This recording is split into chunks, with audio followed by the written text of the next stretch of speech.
Now in verse 9, and I'm reading, "And God said unto Abraham, Thou shalt keep my covenant. Therefore thou and thy seed after thee in their generations. This is my covenant, which ye shall keep, between me and you and thy seed after thee. Every man-child among you shall be circumcised." Now that's the badge of the covenant. They didn't do this in order to become a member of the covenant. They did this because they had the covenant from God. And there's all the difference in the world. That's the same place that good works occupies for the believer today. You do not perform good works in order to get saved. You perform good works because you have been saved. And may I say, it's all the difference in the world.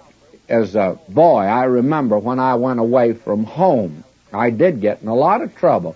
But the one thing that kept me from going, and I think becoming an absolute renegade, was the fact of my dad. I said, because I'm a son of my father, I won't do this, or I won't enter into this. I refrained because of that.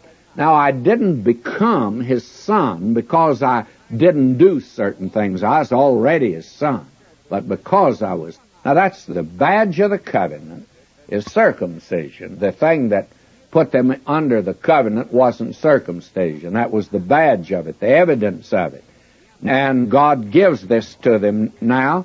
And verse 12, and he says, "He that's 8 days old shall be circumcised among you."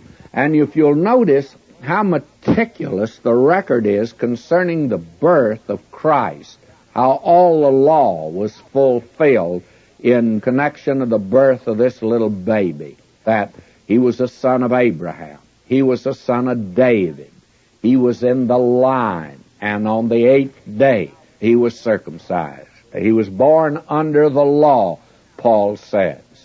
Now will you notice, God says here that he that is born in thy house and he that is bought with thy money must needs be circumcised. And my covenant shall be in your flesh for an everlasting covenant. That's the badge of it.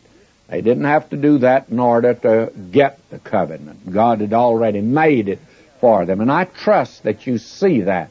That's so important to see. The same thing is true today. A great many people think, well, if I join the church or if I'm baptized, I'll be saved. No, my friend, you don't do those to get saved. Now, if you are saved, let me say as a pastor, I think you'll do both of them. I think you'll join a church, and I think you'll be baptized.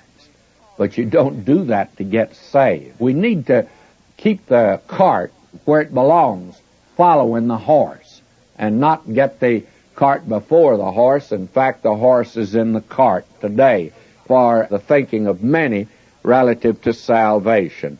Now, in verse 14, "And the uncircumcised man-child, whose flesh of his foreskin is not circumcised, that soul shall be cut off from his people. He hath broken my covenant."